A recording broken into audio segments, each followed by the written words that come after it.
In this video, I want to give you some tips for organizing your travel. Because if you can organize your travel so that it's more efficient, you're going to save time, you're going to save fuel, and thereby save money as well.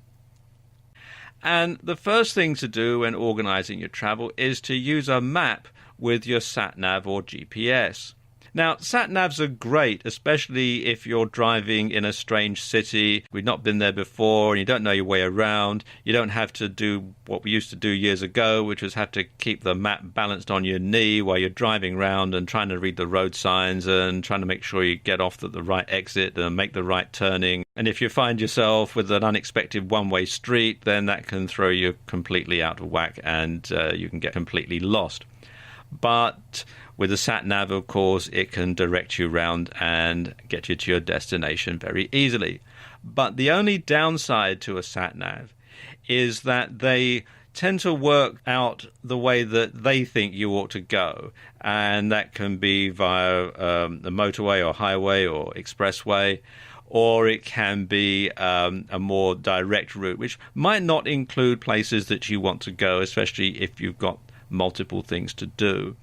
So what I like to do is work with a map alongside the sat-nav. So when I'm planning the route that I want to take, the route that I think's the best one, not the route that the sat-nav thinks is the best one, I'll often have several destinations and then work from one to the other, sort of put my first destination into the sat-nav from one that I've worked out from the map, and then the second one, and then the third one, and so on. And that way I can get the best of both worlds. I can plan the route that I want to take, and I can have my sat-nav guide me there.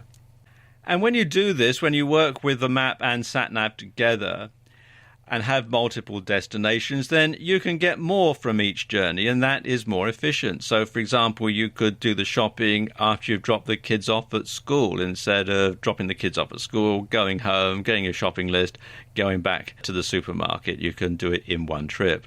Or you could collect your dry cleaning on your way home from work. And if that means you have to take a slight detour, or if you use public transport and you have to get off the subway a station earlier, well, then do that, because it's still more efficient than making a separate journey just to get your dry cleaning. And you can also group errands together. So if you're going to a particular area, then you can make sure that you're going to do all of the jobs that you need to do in that particular district all at the same time. And that might mean bringing some forward or putting some off till later, because you know that you're going to be in that particular area at that time and you can do everything at the same time. Or you can group them together by compass points. So everything that's to the north of your home or the north of your office, you can do that on one day, or you can do all the south ones the next day, east and west and so on. And that way you don't have to keep dashing backwards and forwards. You can concentrate on getting things done in a much more organized manner.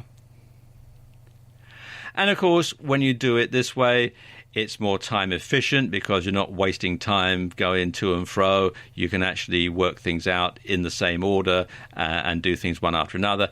And of course, as I was saying earlier, it's more economical because you don't use up as much fuel, or you don't have to buy a separate ticket for a different trip every single time.